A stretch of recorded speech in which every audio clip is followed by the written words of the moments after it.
바울이 길을 가다가 다메섹에 가까이 이르더니 홀련히 하늘로부터 빛이 그를 둘러 비추는지라. 바울의 이름이 이제 사울인 것입니다. 바울과 사울은 같은 사람이죠. 근데 우리가 알고 있는 이 바울이 하나님을 직접적으로 만난 체험이 있었습니다. 그게 바로 다 아시다시피 다메섹에 가는 길에 하늘로부터 빛으로 그렇게 하나님을 직접적으로 만난 것입니다.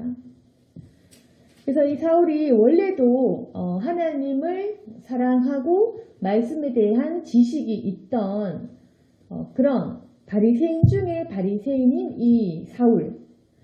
그런데 이 사울이 어느 날 자기가 그렇게 열심히 믿던 하나님을 빛으로 직접 만난 것입니다. 그런데 이 바울이 듣기에 이 사람은 신앙생활을 열심히 하고 있던 사람이니까 바울아, 내 아들아, 내가 너를 사랑한다 이렇게 할 줄 알았겠지만, 그런데 막상 그 빛을 만나고 나니까 이 사람이 어떤 마음이 드냐면 굉장히 두려운 것입니다. 땅에 엎드려져서 이렇게 엎드려서 들을 수밖에 없는 것입니다. 홀련히 하늘로부터 빛이 둘러 바울을 비출 때 바울은 두려워서 땅에 엎드러져서 들었습니다.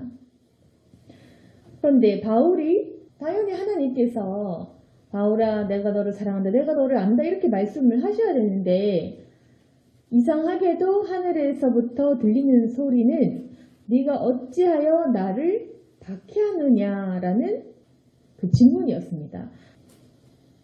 그러니까 바울은 자기가 하나님을 열심히 섬겼지 하나님을 해칠 수도 없고 그런 적이 없는데 왜 나를 박해하느냐라고 하니까 바울은 그제서야 묻습니다. 주여 누구십니까?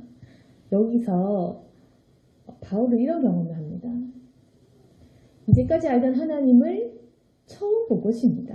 그러니까 이제까지 알던 하나님을 이 사람은 내가 알던 하나님, 난 하나님을 믿고 난 여호와 야훼를 경외하고 이렇게 했겠지만 결국 하늘로부터 직접적인 빛이 나를 향해 비출 때 그때 바울의 그 고백은 무엇이냐면은 누구십니까? 이겁니다. 처음 본 분처럼 마치 처음 아는 것처럼 한 번도 이 사람이 몰랐던 것처럼 누구십니까? 이렇게 되는 거죠. 이게 바로 신과 인간의 그 만남의 그 모습. 바울이 직접 빛을 통해서 하나님의 그 현현을 경험했을 때 인간이 근원적으로 할 수 있는 말은 뭐냐? 우리가 생각하는 것처럼 오 주여, 오 하나님 그런 만남이 아니라 누구십니까? 이제까지 내가 알던 그 하나님이 아니었던 것입니다. 그런데 자기가 이제까지 계속 예수 믿는다고 하면 다 잡아 끌어다가 그렇게 했는데 이 사람이 그게 신앙인 줄 알고 예수라고 하는 자를 그저 미워하고 그 예수를 전하고 믿는 사람은 당연히 잡아 가두고 그렇게 하나님을 모욕하는 사람인 줄 알고 그렇게 했는데 하늘로부터 빛이 비칠 때에 자기가 그냥 예수라는 신성 모독죄를 일으킨 자가 예수님인데 하늘에서부터 온 빛의 음성은 나는 네가 박해하는 예수라 이렇게 말을 한 것입니다. 이때의 그 바울의 충격은 이루 말할 수 없었을 것입니다. 자기가 여태까지 가지고 있었던 모든 신앙관, 세계관 모든 것이 깨어지는 경험을 했습니다. 그러니까 이제까지 이 사람이 똑똑하고 신앙 좋고 자기가 믿고 있던 그 신념과 자기의 사명과 자기가 하고 있는 모든 일들 자기는 분명히 천지를 창조하신 하나님을 확실하게 알고 있다고 생각을 했을 것이고 그리고 모세로부터 이어져 온 그 유대인의 신앙을 가장 잘 믿는 사람으로 자기는 알고 있었겠지만 알고 보니까 자기는 하나님을 박해하던 것이라는 겁니다. 그리고 인간이라고 굳게 믿었고 귀신에 들렸다 신성 모독했다 이렇게 해서 십자가에 적극적으로 못 박았던 그 예수님이 빛으로부터 오셔서 나는 네가 박해하는 예수다. 이런 음성이 들린 것입니다. 그러니까 정말 이분은 단순한 인간이 아니라 하나님의 아들이면서 하나님이신 것이었습니다. 그때 이 바울이 받았을 그 충격, 나는 네가 박해하는 예수다. 이렇게 음성을 들었을 때 얼마나 두려웠겠습니까? 자기는 이제까지 하나님을 위해 산다고 생각을 했지만 정녕 나는 다른 것을 하고 있었던 겁니다. 정반대로 하나님을 정말로 모독하고 있었던 것은 자신이었던 겁니다. 그러니까 완전히 이게 거꾸로 됐는데 자기는 하나님을 모욕하는 자들을 잡아 넣고 그 신앙을 지키려 했던 것인데 알고 보니까 자기가 잘못 믿었고 잘못 생각했고 신성 모독을 했고 자기가 완전히 적그리스도인 것처럼 그렇게 행동했던 것입니다. 그래서 바울이 겪었던 이 체험은 바로 자신이 가지고 있던 그 세계관이 무너지는 그 경험을 했던 겁니다.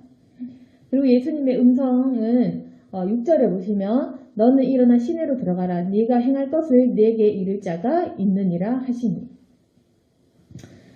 그래서 예수님께서는 곧장 바울에게 너에게 행할 것을 너에게 말할 사람이 있다 찾아가라 라고 하는 그 음성을 듣고 곧바로 이제 순종하게 됩니다. 같이 가던 사람은 소리만 듣고 아무도 보지 못할 말을 못하고 서 있더라. 사울이 땅에서 일어나 눈은 떴으나 아무것도 보지 못하고 사람의 손에 끌려 다메섹으로 들어가서 사흘 동안 보지 못하고 먹지도 마시지도 아니하니라. 하나님께서 또 어떤 체험을 하게 하셨냐면 3일 동안 보지 못하게 하는 그러한 경험을 하게 하셨습니다. 그래서 왜 하나님께서 사울의 눈을 가리셨을까? 우리가 다 알지는 못하지만 아마도 사울에게 큰 어떤 충격을 주시려고 몸으로 체험하게 하려고 그런 것이 아닌가. 그래서 사울은 3일 동안 보지도 못했을 뿐더러 너무 큰 충격을 받아서 먹지도 마시지도 않고 얼마나 충격 속에서 살았을까. 그리고 하나님께서는 바울에게 말씀을 하시는데 10절에 보시면 그때에 다메섹에 아나니아라 하는 제자가 있더니 주께서 환상 중에 불러 이르시되 아나니아야 하시거늘 대답하여 주여 내가 여기 있나이다. 주께서 이르시되 일어나 집 가라 하는 거리로 가서 유다 집에서 다소 사람 사울이라는 사람 찾아라. 그가 기도하는 중이니라. 그가 아나니아라는 사람이 들어가서 자기에게 안수하여 다시 보게 하는 것을 보았느니라 하시거늘 아나니아가 대답하되 주여 이 사람에 대하여 내가 여러 사람에게 듣사온즉 그가 예루살렘에서 주의 성도에게 적지 않은 일을 끼쳤다 하더니 여기서도 주의 이름을 부르는 모든 사람을 결박할 권한을 대제사장들에게 받았나이다 하거늘. 그러니까 하나님께서 아나니아에게 사울을 만나게 해서 지금 사울이라 하는 사람 찾아가라. 그 사람은 지금 기도하는 중인데 그래서 그 사람에게 안수하면 그 사람이 이제 지금 눈이 안 보이는데 이제 다시 보게 될 것이다. 이렇게 하니까 이 아나니아는 어떻게 이야기하냐면 주여 이 사람은 주님의 성도들에게 해를 끼친 사람입니다. 이 사람은 믿는 성도들을 잡아 끌고 가는 그런 사람입니다. 이렇게 이야기를 하는 것입니다. 그래서 하나님께서 아나니아에게 사울이라는 사람에게 너는 이렇게 안수를 하고 이렇게 찾아가라고 했을 때 아나니아는 그 환상 중에서도 이해를 하지 못하고 이 사람은 하나님 이런 사람입니다. 그러니까 아나니아는 이해를 하지 못한 것입니다. 하나님께서 어떤 선택한 사람이라면 분명히 하나님을 알고 사랑하고 예수님을 증거하고 이런 준비가 된 사람이어야 하는데 아나니아가 생각했을 때 이 사람 전혀 준비는커녕 악한 사람, 예수님을 모르는 사람, 예수님을 대적하는 사람, 완전 그 교회를 핍박하는 적그리스도 그 자체인 것입니다. 애국자 입장에서 보면 매국노인 것입니다. 그러니까 완전히 이 사람은 주를 핍박하는 자인 것입니다. 그런데 하나님께서 네가 그 사람을 찾아가라 이렇게 하니까 아나니아가 당연히 당황할 수밖에 없는 것이겠죠. 하나님께서 히틀러를 찾아가서 안수해라 이런 것과 같은 그런 맥락인 것입니다. 예수님을 믿는 자들을 가장 박해하는 사람에게 찾아가라. 그리고 안수해라. 그 사람을 보게 해라. 이렇게 하니까 아나니아는 그것이 이해가 되지 않겠죠. 당연히. 준비도 되지 못한 사람, 그리고 예수님을 아예 알지 못하는 사람, 그리고 예수님을 증거하면 곧바로 잡아가는 사람. 그런데 하나님께서는 어떤 말씀을 하시냐면 15절에 가라. 이 사람은 내 이름을 이방인과 임금들과 이스라엘 자손들에게 전하기 위해 택한 나의 그릇이다. 이렇게 말씀을 하십니다. 하나님께서는 구구절절 설명은 없으십니다. 이 사람이 이렇게 준비됐고 내가 바울을 쓰는 이유에 대해서 얘기하시는 게 아니라 이 사람은 내가 택했다. 이것이 바로 하나님의 응답이셨습니다. 아나니아는 이해하지 못한 왜 이 사람을 찾아갑니까? 이렇게 하지만 하나님께서 말씀하신 그 음성은 이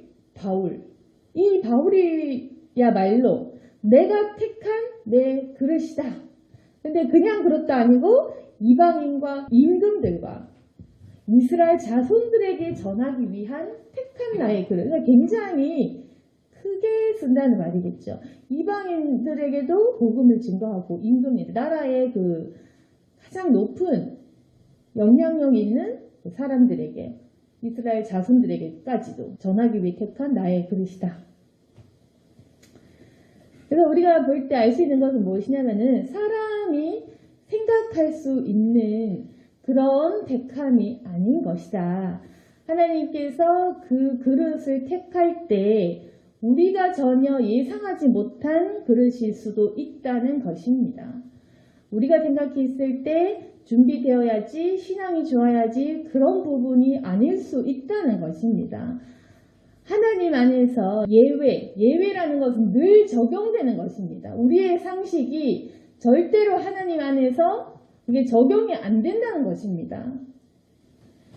우리의 그 사고방식, 우리가 생각하는 그 방법들, 그리고 우리가 생각하는 그 사람에 대한 판단 기준과 선악의 기준은 하나님께서는 전혀 생각하지 않은, 전혀 무관한 것이다. 하나님께서 택하시는 그것은 무엇이냐? 그냥 택함. 하나님께서 하늘에서 빛으로 내리쬐는 것. 그냥 선택하시는 하나님의 선택일 뿐, 인간이 무엇을 결정하거나 준비되거나 때가 되어져서 하는 것은 아니다. 그냥 하나님께서 원하시면 빛으로 말씀을 하시는 것입니다. 나는 예수다. 네가 핍박하는 예수다. 넌 가서 전해라. 이겁니다. 그러니까 우리가 신앙이 좋을 때 하나님께서 나를 선택하시고 가지고 그게 아니라는 것입니다. 내가 예수님을 박해할 때 그분은 나를 찾아오셨습니다. 내가 예수님을 박해했는데 예수님이 나를 찾아오셨다. 그것은 우리 인간의 그 사고방식을 완전히 무너뜨리겠죠. 그러면 우리가 궁금한 것은 아니 그러면 우리가 잘 믿을 필요가 있냐? 하나님께서는 그러면 신앙이 좋다고 쓰는 것도 아니고 나쁘다고 버리는 것도 아니고 신앙이 나빠도 하나님을 몰라도 이렇게 쓰는 것 같으면 내가 그럼 준비될 필요 뭐가 있냐라고 생각하시겠지만 하나님께서 왜 사울을 이토록 큰 그릇으로 쓰실 때 왜 사울을 쓰셨냐 한번 생각해 보시기를 바랍니다. 예수님께서 12제자들은 세우셔서 3년간 가르치고 보게 하고 제자들의 발을 씻겨주시고 그리고 성령의 체험 오순절 사건 성령을 주시고 안수해 주시고 갖은 그런 정성을 들여서 예수님의 제자는 최소 3년 양육받았죠. 그렇지만 가장 큰 쓰임 이방인을 위한 그릇으로는 그를 택하지 않은 것입니다. 이방인들을 위한 그릇, 교회를 세울 그릇, 그리고 로마서를 작성해야 되고 가장 많은 신약의 성경을 기록해야 되고 가장 높은 영광의 자리에 올라서 가장 똑똑한 일을 해야 되는 사람은 어떤 사람이어야 되냐면은 절대로 교만할 수 없는 사람이어야 했다는 것입니다. 그러니까 만약 베드로나 요한 누가 등등해서 예수님을 직접 보고 예수님을 또 믿고 따르던 그런 제자들을 선택했다면 이 사람은 그 사람이 가진 지식과 예수님과 함께 했던 그 모든 것들을 통해서 교만할 수도 있는 것입니다. 그러니까 하나님께서 선택을 하실 때 이방인과 임금들과 이스라엘 자손에게 전하기 위해서는 반드시 엄청난 특별한 겸손한 훈련을 한 사람이어야 된다. 절대로 자신이 죄인임을 망각할 수 없는 사람. 절대로 그 어떤 상황에서도 교만할 수 없는 상황. 예를 들어서 자기가 손을 얹으면 병이 고침을 받고 그 사람 손수건 얹어도 병이 떠나간다든지 감옥에 갇혔는데 옥문이 열린다든지 죽었다가 살아난다든지 이런 여러 가지 신령한 체험을 할 사람으로는 굉장히 죄를 많이 지은 바울만이 그 모든 것을 감당할 수 있다는 것입니다. 가장 낮은 자리에 있는 사람을 가장 높게 쓰시겠다는 것입니다. 그래서 하나님께서 보셨을 때 인간을 쓰기 위해 다른 제자들도 하나님께서 많이 쓰셨지만 12 제자도 있고 스데반도 있고 많은 사람들이 주를 위해서 사용을 받았지만 하나님께서 보실 때 많은 지식을 전파하고 복음에 대한 진술을 확실하게 명확히 기록하고 베드로 포함 모든 사람을 가르치고 할 사람으로서 그러니까 제일 리더 제일 1등 제자로 사용하고 그리고 이방인에게까지 전할 수 있는 편견 없는 사람이 되기 위해서는 바로 예수님을 박해까지 했던 아예 몰랐던 사람 바울이어야 된다. 이 사람은 자기가 과거에 너무 심하게 악행을 많이 저질렀기 때문에 그 어떤 상황에서도 이 사람은 교만해질 수가 없는 것입니다. 왜냐하면 몇십 년을 계속 예수님을 핍박을 해봤던 사람이기 때문에 이 사람이야말로 겸손한 자다. 하나님께서 택하신 그릇 바울의 그 준비된 과정을 보시면 우리가 생각했던 성령의 충만을 받고 예수님을 잘 따르고 예수님 옆에 예수님 말씀을 잘 듣고 이런 사람이 아니라 오히려 예수를 핍박함으로 인해서 굉장한 무지에 갇혀있던 사람. 근데 굉장히 자기가 똑똑한 줄 알았는데 굉장히 멍청하다고 자기 자신에 대한 깨달음을 가졌던 사람. 그래서 겸손이 준비된 사람. 그 사람이 바로 바울이었던 것입니다. 그래서 이 바울이 훈련된 것은 하나님 앞에서 그 자기의 그 가치관, 자기가 믿는 그 굳은 신념이 완전히 깨어졌던 것. 그리고 자신의 악행으로 인해서 굉장히 겸손해졌던 것. 그리고 눈이 멀었던 그 체험을 강력하게 했던 것. 그 세 가지가 바로 바울이 준비되었던 부분인 것입니다. 또 우리가 생각하기에 필요한 그런 덕목이 아니라 하나님이 보는 관점에서 낮아지고 깨어지고 교만이 깨어지고 내 사고방식이 무너지고 이런 것들 나 자신을 부인하는 그 사람을 가장 높게 쓰셨다. 그리고 또 하나님께서 이 바울을 택하신 그 이유도 또 하나 있는데 16절에 보시면 그가 내 이름을 위하여 얼마나 고난을 받아야 할 것을 내가 그에게 보이리라. 이 말씀을 하십니다. 이 두 가지. 그러니까 뭐냐면 15절 이 사람은 이방인들, 임금들, 자손들 택한 내 그릇이다. 그리고 이 사람 바울은 내 이름 외에 얼마나 큰 고난 받아야 하는지 내가 그에게 보일 것이다.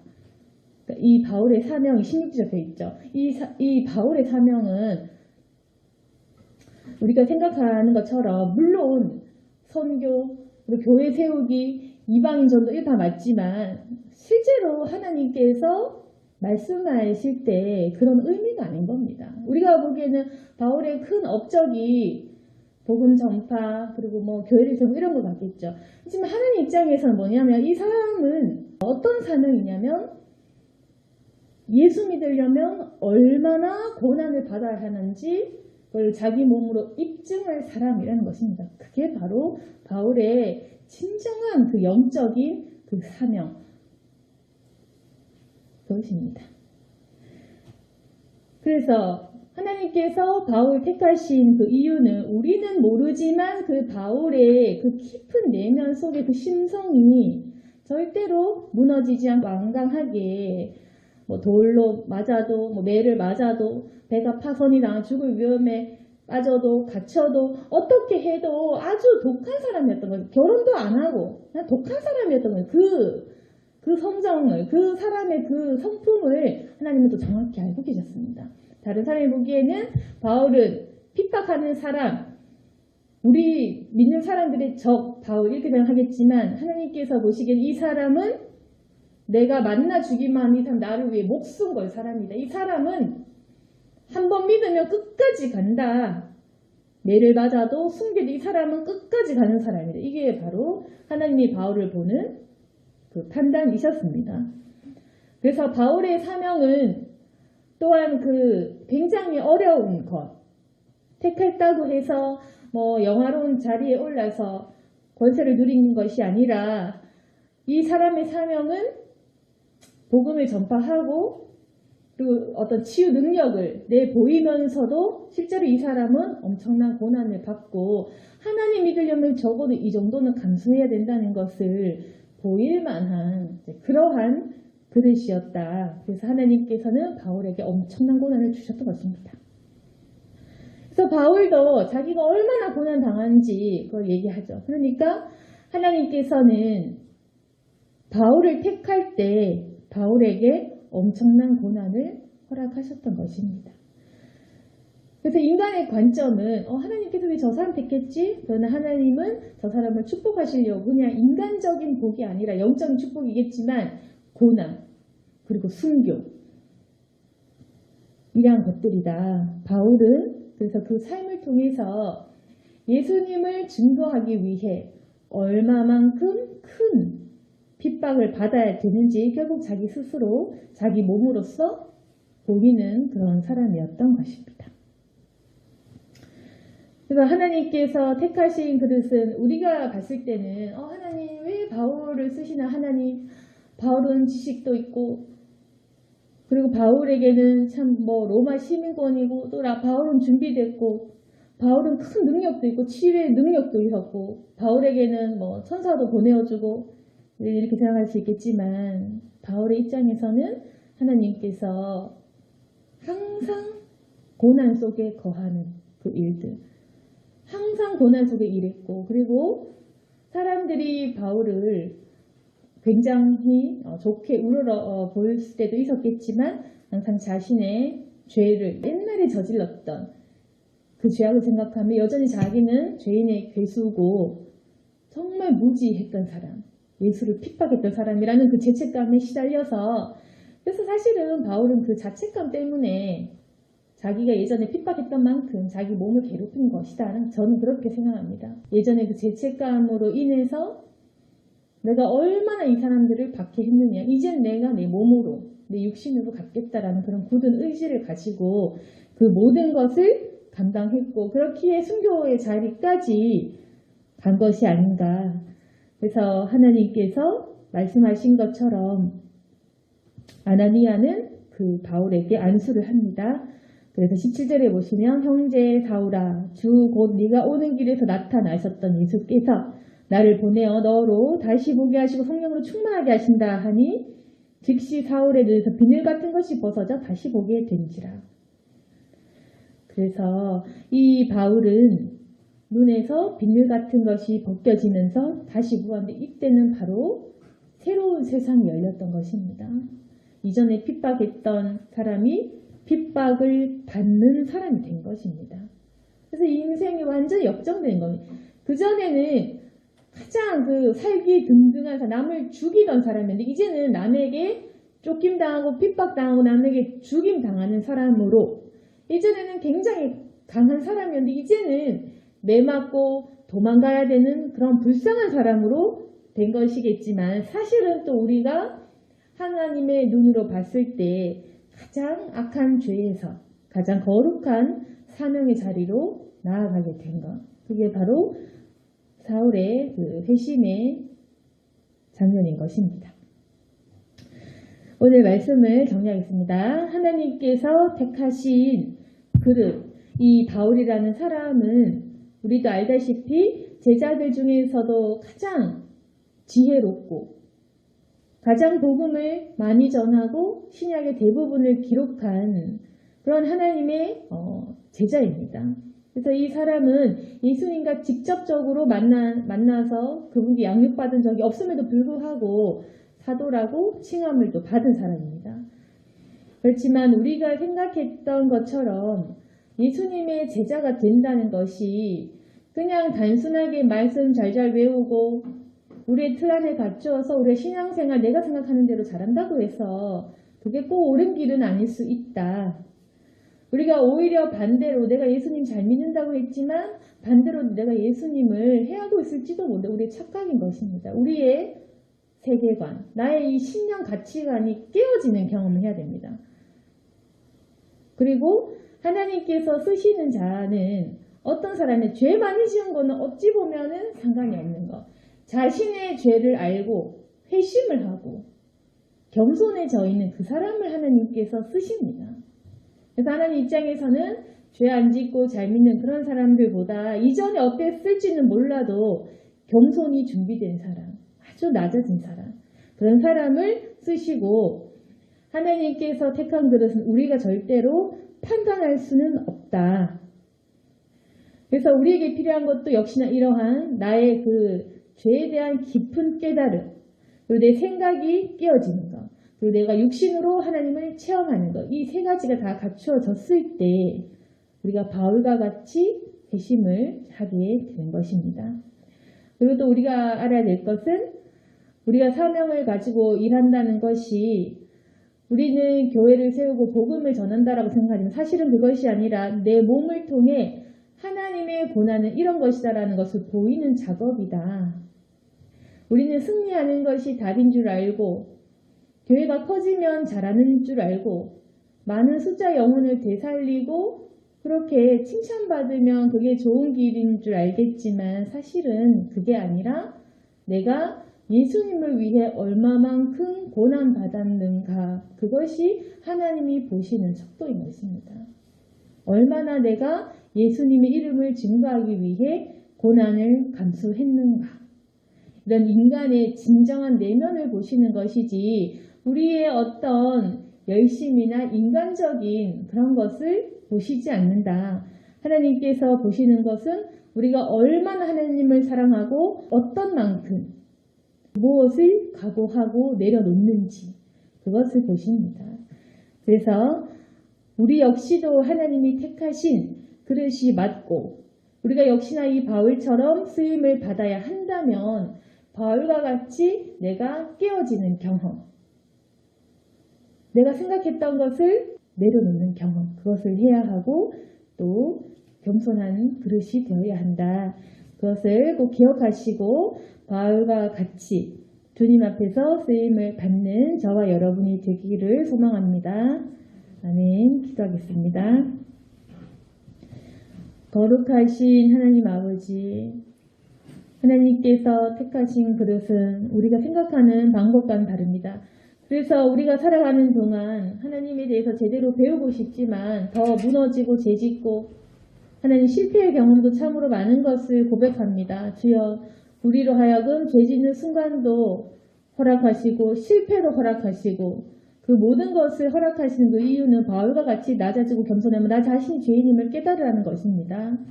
주여, 우리가 완전히 악한 타락한 죄인임을 반드시 기억할 수 있도록 도와주시고 그러한 경험을 통해 복음이 무엇인가를 진정으로 깨달은 바울같이 우리도 이 죄를 통해 나의 약함을 통해 복음이 무엇인지 확실히 알 수 있도록 도와주옵소서.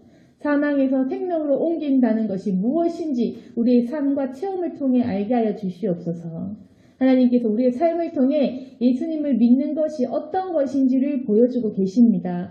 우리의 삶을 통해 예수님이 어떠한 분이신지 그리고 십자가가 무엇인지 확실히 내 삶을 통해 증거하여 주시옵소서. 나에게 허락하여 주시고 바울에게 증거하게 하신 그 그리스도의 십자가를 우리에게도 맡기시고 우리의 몸으로 삶으로 그 십자가를 증거할 수 있도록 도와주시옵소서. 이제 악했던 우리가 거룩한 사명을 지고 가기를 원합니다. 주여, 우리를 사용하여 주시고 복된 그릇이 되게 하여 주시옵소서. 예수님 이름으로 기도드렸습니다.